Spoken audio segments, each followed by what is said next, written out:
পাশে হাট কামনাস হালিমা মফিজুদ্দিন নুরানি মহিলা হাফিজিয়া মাদ্রাসা প্রাঙ্গণে চলমান জালসা শ্রদ্ধাভাজন সভাপতি জনাব আলহাজ মোহাম্মদ লিয়াকত আলী ভাই প্রধান অতিথি হিসেবে আসর অলঙ্কৃত করেছেন অত্র এলাকার কৃতি সন্তান বিশিষ্ট শিক্ষানুভব ব্যক্তিত্ব জনাব মোহাম্মদ আবুল কালাম আজাদ ভাই। পৃষ্ঠপোষক হিসেবে উপস্থিত আছেন আমাদের বাবুল হোসেন ভাই। আজকের এই জালসা সঞ্চালনার দায়িত্ব পালন করছে আমাদের অত্যন্ত স্নেহস্পদ আমাদের হাফিজুর রহমান ভাই। উপবিষ্ট আজকের আমাদের যে আকাশ থেকে আমরা হাদিস ও কোরআন সম্পর্কে শুনছিলাম আমাদের প্রিয় বক্তা হযরত মাওলানা মোহাম্মদ আতাউর রহমান ভাই।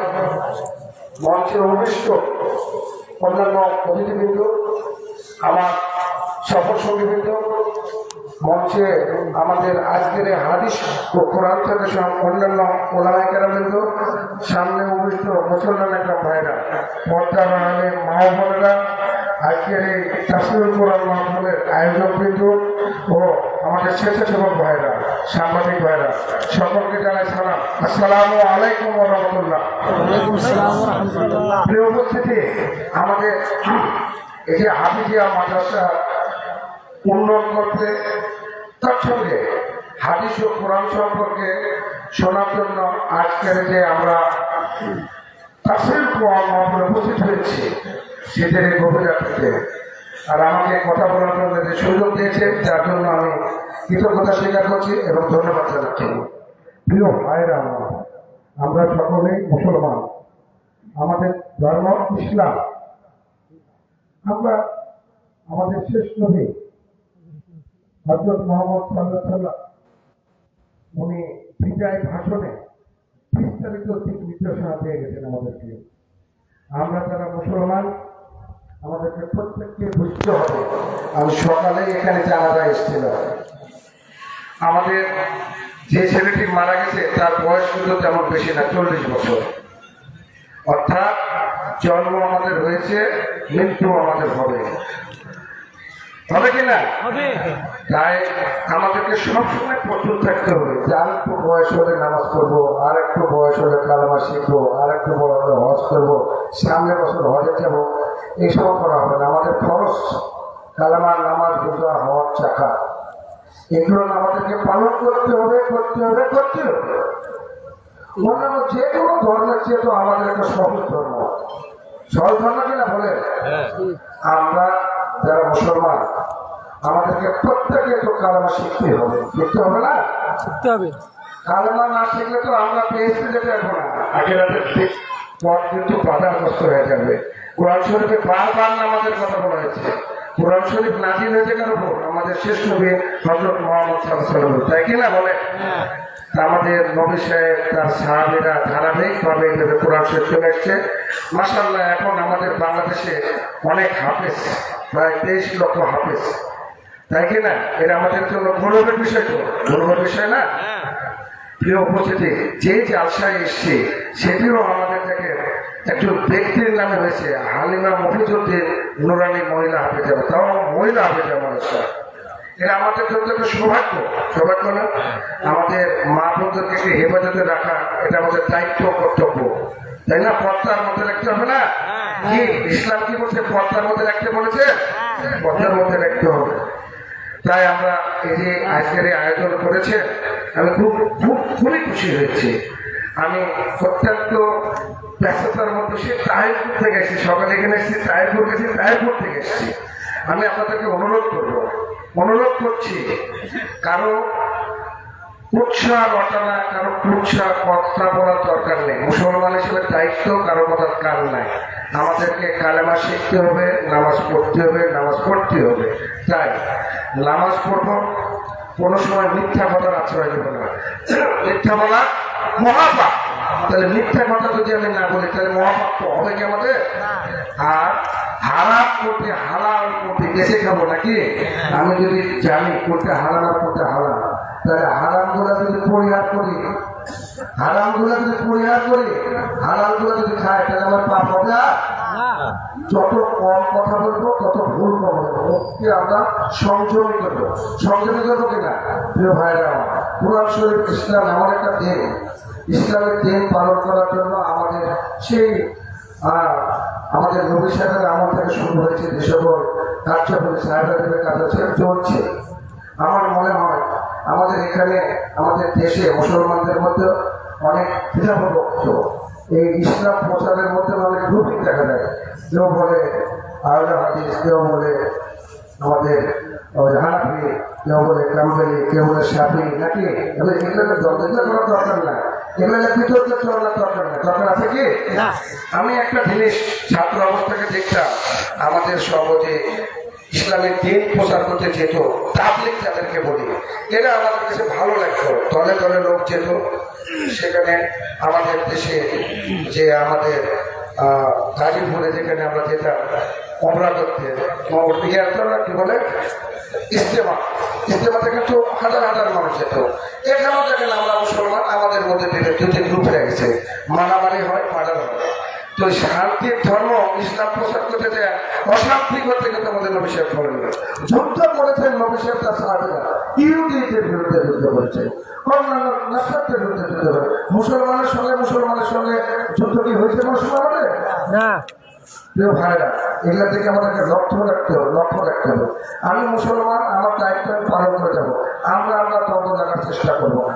আমাদের এখানেও তো অনেক বক্তব্য অনেক রকম হয় ইসলামের দিন প্রচার করতে চায়, যে আমরা লক্ষ্য করি। আমরা কিন্তু বাংলা লাইনে পড়ছি, কিন্তু ইসলাম ধর্ম একটা বলছিল, ইসলাম ধর্ম ওটার থেকে আমরা তাদের শিখেছি। আর এখন সোশ্যাল মিডিয়াতে ইউটিউবে যে টিপলে কিন্তু অনেক কিছু পাওয়া যায়, ঠিক আছে না? গুগলে গেলে অনেক কিছু অর্থ পাওয়া যায়, সেখান থেকে শিখেছি। তো শুনে যেটি হোক, আমি একটি দলের ধানের শীষের প্রার্থী, আপনারা জানেন তো। আর সেখানের প্রতিষ্ঠাটাকে আমাদের শহীদ প্রেসিডেন্ট জিয়াউর রহমান। মানুষের অত্যন্ত দুঃসময় যখন মানুষ অনাহারে অর্থারে জীবনযাপন করছে, মানুষের কথা বলার অধিকার নাই, ইসলামিক দিন প্রচার করার মতো কোনো মুহূর্ত নাই, সেই সময় আমাদের দেশের ক্ষমতা এসছে আমাদের শহীদ প্রেসিডেন্ট জিয়াউর রহমান। দেখেন, তার মধ্যে কিন্তু আমরা আমাদের আগের ওলামারা কিন্তু একবারে প্রকাশ্যে দিন পালন করে গেছে, করছে না? আমাদের ওলামাকে আমরা যথেষ্টভাবে এই সময় সমাবেশ করছে, তাফসীর করেছে। আমাদের জিয়াউর রহমান, শহীদ প্রেসিডেন্ট জিয়াউর রহমান, আমরা দেখেছি আমার প্রিয় বক্তা, কিন্তু সত্যি কথা বলছি, আমার প্রিয় বক্তা এবং আমার কাছে সে বিশ্বের শ্রেষ্ঠ বক্তা আল্লাহ পাকি দেলার হোসেন সাহেব। আল্লামা দেলার হোসেন সাহেব খুব ভালো বক্তা ছিলেন। ওনাকে সঙ্গে নিয়ে আরও দেখেন অনেক আমাদের যে সকল জামাত ইসলামের নেতৃবৃন্দ আছে, অন্যান্য আলেম আছে, তাদেরকে সঙ্গে নিচ্ছে, দেশের আরো বুদ্ধিজীবীদের সঙ্গে, আইনজীবীদের সঙ্গে নিয়ে দেশের উন্নয়ন কিভাবে হবে কাজ করে গেছে। তার মানে কি, ইসলামের জন্য তিনি প্রথমেই কাজ করছে, প্রথমেই সংবিধান নিয়ে এসছে, বিসমিল্লাহির রহমানির রহিম সংশোধন করেছে, সংশোধন করেছে। আবার দেখেন আল্লাহর উপর আস্থা ও বিশ্বাস, এটাও কিন্তু সংশোধন করছে শহীদ প্রেসিডেন্ট জিয়াউর রহমান। তাহলে ইসলাম প্রচারের জন্য আমাদের প্রতিষ্ঠাতা স্বাধীনতার ঘোষক শহীদ প্রেসিডেন্ট জিয়াউর রহমান কাজ করছে কিনা? করেছে। আবার দেখেন ওনার ইতিহাস তো বললাম, বিশ্বের জন্য উনি কাজ করেছে। ওআইসি প্রতিষ্ঠাতাতে তার যথেষ্ট অবদান।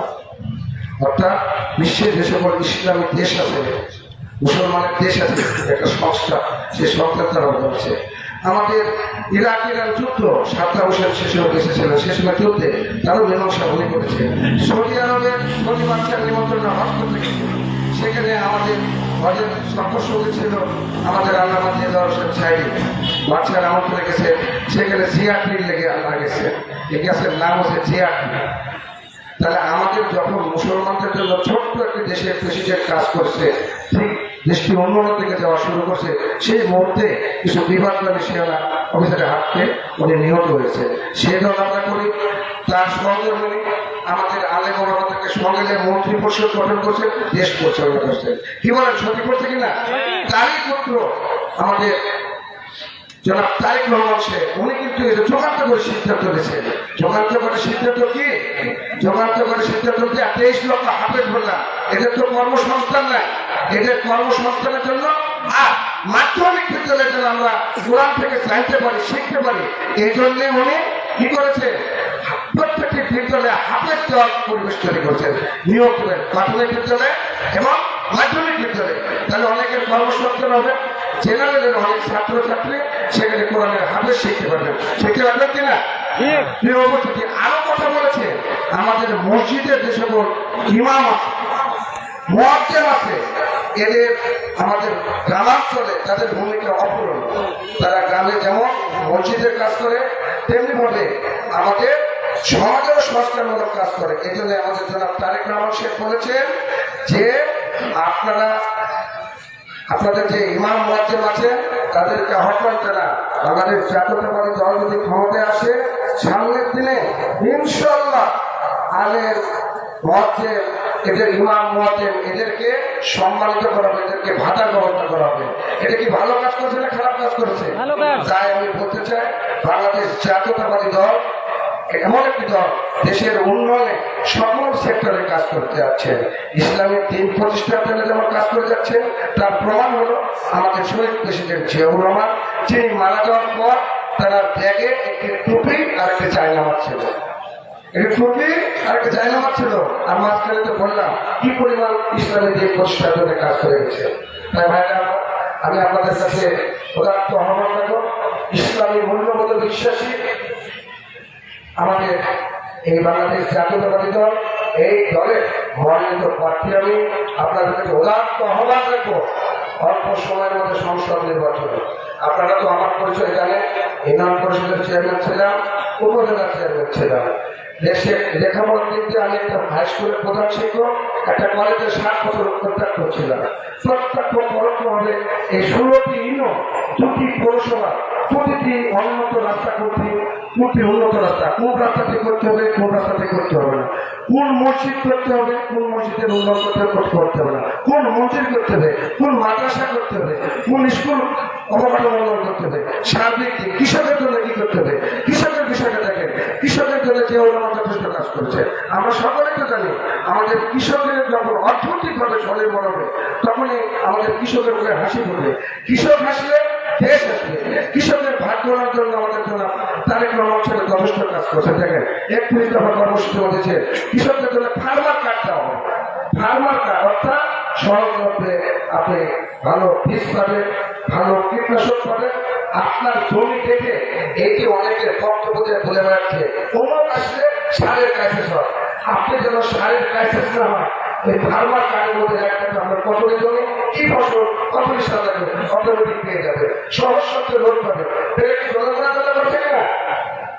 তাই আমি বলতে চাই, আপনারা এবার সামনে সংসদ নির্বাচন, এই নির্বাচনে সার্বিক দিক বিবেচনা করবেন। দেখবেন যে আমরা বাংলার উপরে না, সারা বাংলাদেশে বাংলাদেশ জাতীয়তাবাদী দল কি পরিমাণ লোক বিএনপি করে, কি পরিমাণ লোক অন্বেষণ করে, সার্বিক দিক বিবেচনা করে এই এলাকার উন্নয়নের ক্ষেত্রে পিছিয়ে পড়া বাগমারা সামনে থেকে নিয়ে যাওয়ার জন্য আমাদের এই বাগমারা দল মতের উঠতে থেকে সকলে ঐক্যবদ্ধ হয়ে এই বাগমারাকে আমরা এগিয়ে নিতে চাই।